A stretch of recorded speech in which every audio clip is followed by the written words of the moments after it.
Thaco Podcast. Những thông tin, những góc nhìn, những câu chuyện thú vị, hữu ích từ khách mời với đa dạng chủ đề. Xuất bản vào thứ 6 cách tuần trên website và ứng dụng My Thaco.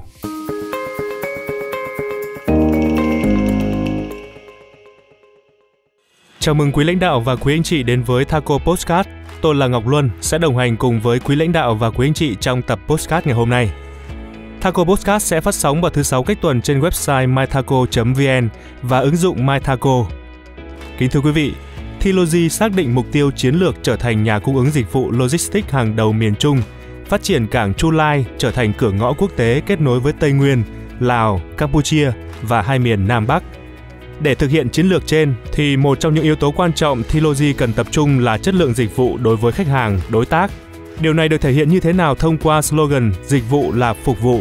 Trong tập Thaco Podcast số 7 ngày hôm nay, ông Bùi Minh Trực, Tổng Giám đốc Trilogy sẽ có những chia sẻ về văn hóa phục vụ trong ngành dịch vụ logistics. Trước khi đến với phần trò chuyện ngày hôm nay, kính mời quý vị cùng lắng nghe phần điểm tin với những nội dung như sau. Sức mua ô tô có dấu hiệu hồi phục, xe lắp ráp trong nước tăng sản lượng. Theo báo cáo của Hiệp hội các nhà sản xuất ô tô Việt Nam VAMA, trong tháng 7 năm 2023, tổng doanh số bán ô tô các loại của các thành viên VAMA đạt hơn 24.600 xe, nhiều hơn 4% so với tháng 6 năm 2023. Trong bối cảnh đó, các nhà sản xuất kinh doanh ô tô Việt Nam cũng bắt đầu tăng sản lượng để đáp ứng nhu cầu của thị trường. Trong tháng 8 năm 2023, ước tính có khoảng 33.500 ô tô mới được bổ sung cho thị trường Việt Nam, tăng khoảng 12,3% so với tháng trước, trong đó có khoảng 25.000 ô tô lắp ráp sản xuất, tăng khoảng 20%. Tín hiệu tích cực của thị trường bất động sản ngày càng rõ nét. Thị trường bất động sản đang ghi nhận tín hiệu ngày càng khởi sắc trong thời gian qua. Cụ thể, vào những tháng cuối quý 2 và đầu quý 3 đã xuất hiện thông tin các dự án mở bán tại một số địa phương như Thành phố Hồ Chí Minh, Hải Phòng. Nhiều nhà đầu tư tích cực nhận thấy cơ hội từ thị trường, sẵn sàng tham gia giao dịch, trong khi một số nhà đầu tư khác vẫn còn mang tâm lý thận trọng, chờ đợi thời cơ. Hàng rào kỹ thuật nhìn từ chuyện trái thanh long, sầu riêng. Bên cạnh các kết quả tích cực, hoạt động xuất khẩu rau quả cũng đối diện nhiều tín hiệu đáng chú ý. Có thể kể đến việc trái thanh long xuất khẩu sang Anh bị phát hiện có dư lượng thuốc trừ sâu cao quá quy định. Thực tế cho thấy các tiêu chuẩn kiểm định tại Việt Nam chưa có sự đồng bộ với thị trường quốc tế. Do đó, các doanh nghiệp Việt Nam cần chú ý cập nhật những yêu cầu về kỹ thuật để có sự chuẩn bị tốt nhất khi gia nhập các quốc gia khác.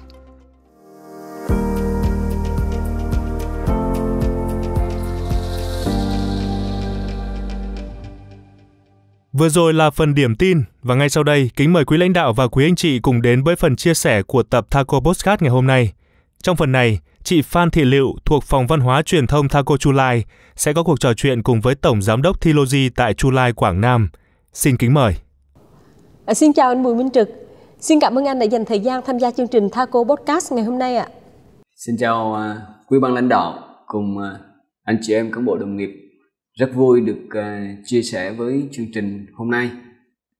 Thưa anh Bùi Minh Trực, Trilogy là một doanh nghiệp hoạt động trong ngành dịch vụ với slogan dịch vụ là phục vụ. Vậy anh có thể chia sẻ quan điểm của tập đoàn về văn hóa phục vụ như thế nào được không ạ? Là một tập đoàn thành viên, Trilogy được kế thừa và phát huy các giá trị văn hóa tốt đẹp mà Thaco đã xây dựng và phát triển trong hơn 25 năm qua. Đó là văn hóa kỷ luật, tinh thần, thể hiện trách nhiệm với xã hội và các chuẩn mực về ứng xử. Với đặc thù là doanh nghiệp cung ứng dịch vụ logistics, Trilogy đặc biệt đề cao văn hóa và giá trị phục vụ với phương châm dịch vụ là phục vụ. Tại Trilogy, văn hóa phục vụ được thể hiện qua hai khía cạnh, một là nhân sự, hai là chất lượng dịch vụ. Trilogy xây dựng mô hình kinh doanh theo chuỗi dịch vụ trọn gói với mong muốn mang đến cho khách hàng những dịch vụ tốt nhất và tối ưu nhất có thể. Để đạt được cái mục tiêu đó thì trong suốt chuỗi dịch vụ, nhân sự của Trilogy cũng phải đồng hành cùng khách hàng với tinh thần tận tâm phục vụ. Trong cái phục vụ, chúng tôi đề cao 3 cái yếu tố cơ bản. Đó là sự hoàn hảo trong công tác chuẩn bị để thực hiện một công việc, để thực hiện một cái dịch vụ gì đó. Cái thứ hai là phải tạo được cái ấn tượng tốt đẹp và sự truyền cảm trong giao tiếp và trong cách làm của từng dịch vụ. Và thứ ba là từng cái hành động, từng cái cử chỉ cụ thể sẽ mang lại được cái mong muốn được phục vụ đối với khách hàng. Thưa anh, Thelogy hiện đang phát triển chuỗi logistics trọn gói với các dịch vụ như dịch vụ cảng biển, vận tải đường bộ, vận tải biển, forwarding hay là các dịch vụ kho bãi, đóng gói, kiểm soát hàng hóa, v.v. Là người điều hành tập đoàn thì anh đánh giá chất lượng phục vụ các dịch vụ của Thelogy hiện nay như thế nào ạ? Có những điểm gì vượt trội, hạn chế và giải pháp để khắc phục những hạn chế đó là gì ạ? Thelogy hiện nay đang thực hiện hai vai trò. Một là đầu mối để thực hiện các dịch vụ logistics cho các tập đoàn thành viên của Thaco. Hai là đơn vị cung ứng các dịch vụ thực thụ đến các khách hàng bên ngoài, mà trong đó là các khách hàng là các doanh nghiệp FDI đầu tư tại các khu công nghiệp tại miền Trung, các khách hàng tại Tây Nguyên, Nam Lào và Campuchia. Trong những năm qua, nó thể hiện cái sản lượng hàng hóa được tăng hàng năm, và chúng tôi cũng đã nhận được yêu cầu từ khách hàng. Qua đó chúng tôi thực hiện được nhiều khách hàng hơn, và cái số lượng khách hàng cũng như các hợp đồng dịch vụ cũng đã tăng cho từng năm. Tuy nhiên, chúng tôi đánh giá đối với cái dịch vụ của Thelogy hiện nay đang ở mức chấp nhận được, và chúng tôi cần phải cải tiến hơn nữa trong các cái công việc sắp tới, như là triển khai đồng bộ các cái dịch vụ một cách quyết liệt từ đầu kho của khách hàng cho tới tận tay người sử dụng, người tiêu dùng.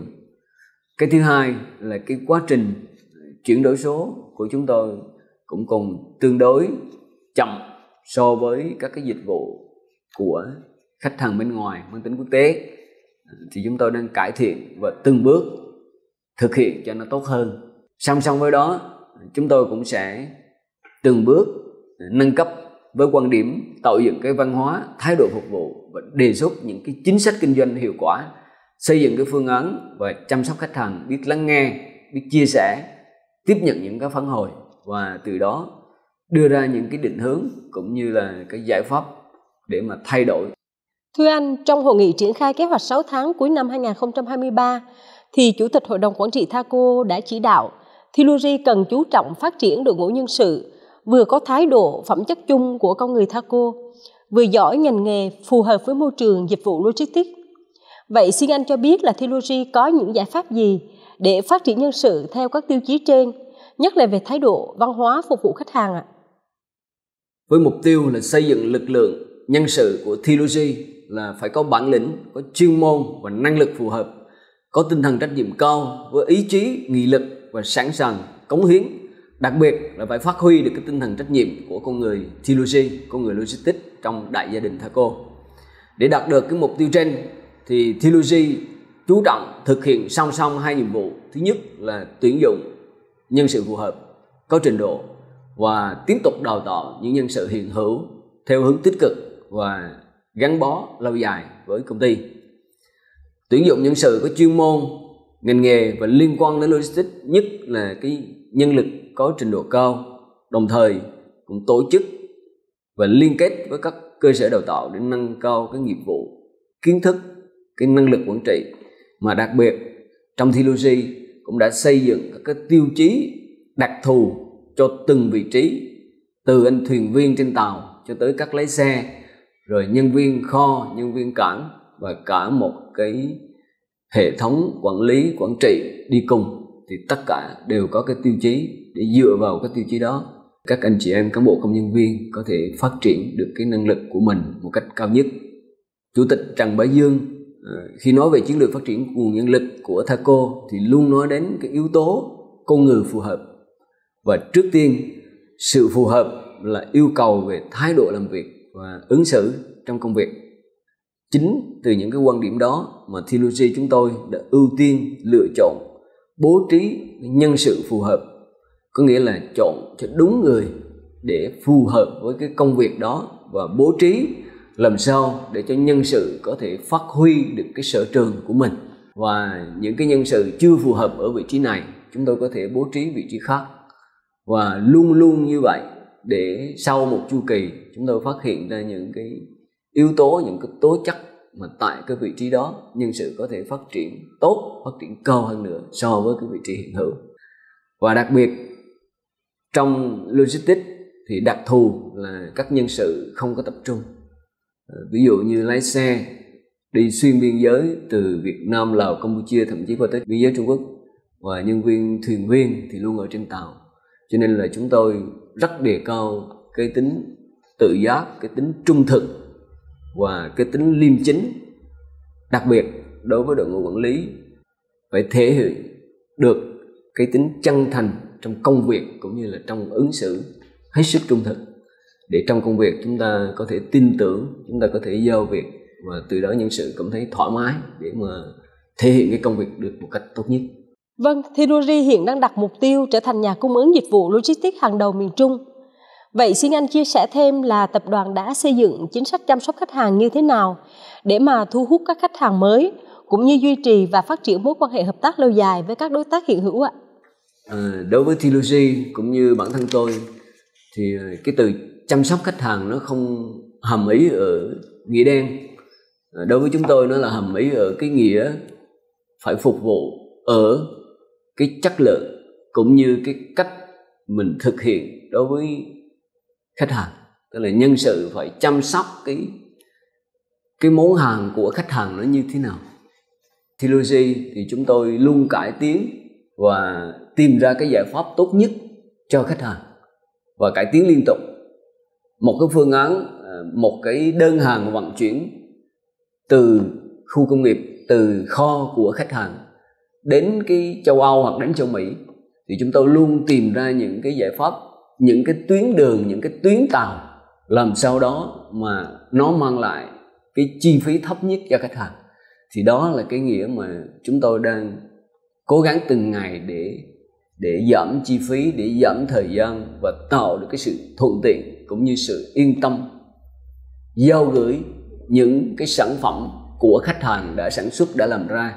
Và cái trách nhiệm của chúng tôi là phải trọn vẹn cho đến tay người tiêu dùng. Nếu chúng tôi được chọn để thực hiện các cái công việc đó thì chúng tôi luôn cải tiến và mong muốn được lắng nghe, được chia sẻ, được thấu hiểu, và quan trọng chúng tôi cùng làm với khách hàng như chúng tôi là một chủ hàng thực thụ, để qua đó mang lại được cái sự tin tưởng, sự tin yêu, và tất nhiên sau đó chúng tôi được giao nhiều việc hơn và chúng tôi có thể phát triển tốt hơn, với cái mong muốn, với cái mục tiêu Chu Lai sẽ trở thành trung tâm logistics quốc tế và là trung tâm để xuất nhập hàng hóa của cả khu vực đi ra thế giới và ngược lại. Vâng, chúng ta đều mong đợi và kỳ vọng là mục tiêu đó sẽ sớm trở thành hiện thực. Xin cảm ơn anh với những chia sẻ rất tâm huyết vừa rồi. Một lần nữa, trân trọng cảm ơn anh đã dành thời gian tham gia chương trình Thaco Podcast ngày hôm nay. Xin chúc anh thật nhiều sức khỏe, hạnh phúc trong cuộc sống và thành công trong công việc. Xin cảm ơn anh. Tất cả mọi người đã lắng nghe chia sẻ của tôi. Xin chân thành cảm ơn. Cảm ơn Tổng Giám đốc Thiruji và chị Phan Thị Lựu đã mang đến cuộc trò chuyện thu hút vừa rồi. Trước khi khép lại tập podcast ngày hôm nay, kính mời quý lãnh đạo và quý anh chị lắng nghe các hoạt động tại Thaco.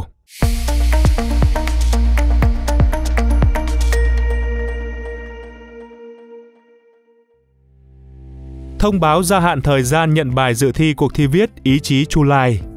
Nhằm tạo điều kiện để cán bộ nhân viên có thêm thời gian chuẩn bị nội dung, ban tổ chức gia hạn thời gian nhận tác phẩm dự thi vòng 1 đến hết ngày 10 tháng 10 năm 2023.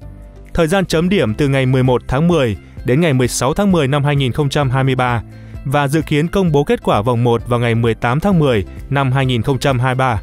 Về cơ cấu giải thưởng, một giải nhất 20 triệu đồng, một giải nhì 15 triệu đồng, một giải ba 10 triệu đồng, 5 giải khuyến khích 3 triệu đồng mỗi giải, cùng phần thưởng lưu niệm cho tất cả các giải thưởng và quà tặng cho thí sinh dự thi. Bài dự thi gửi về email vanhoachuyenthong@thaco.com.vn. Hội Trang Việt Hàn tình thân gắn kết. Nhân dịp Trung thu, Trung tâm Thương mại Thisomon Sala và IMART phối hợp tổ chức Hội Trung thu với nhiều ưu đãi hấp dẫn từ các thương hiệu như Minh Long, Kinh Đô và các hoạt động vui chơi giải trí đặc sắc như workshop làm lồng đèn, hóa trang với sự tham gia của My Kingdom, Kiwuza Planet, Happy Kibu. Sự kiện kéo dài đến hết ngày 1 tháng 10 năm 2023 tại sảnh sự kiện lầu 1 Trung tâm Thương mại. Chi tiết chương trình tham khảo tại website và fanpage Thisomon Sala. Phần thông báo vừa rồi cũng đã khép lại Thaco Podcast số 7. Chân thành cảm ơn quý lãnh đạo và quý anh chị đã đón nghe chương trình. Thaco Podcast sẽ phát sóng vào thứ 6 cách tuần trên website mythaco.vn và ứng dụng MyThaco. Kính mời quý lãnh đạo và quý anh chị cùng đón theo dõi. Thaco Podcast mong nhận được các chia sẻ, đóng góp xây dựng thông qua mục like, bình luận trực tiếp tại MyThaco hoặc gửi câu hỏi trong mục hỏi đáp trên trang ứng dụng MyThaco. Trân trọng kính chào và hẹn gặp lại quý vị ở tập podcast tiếp theo.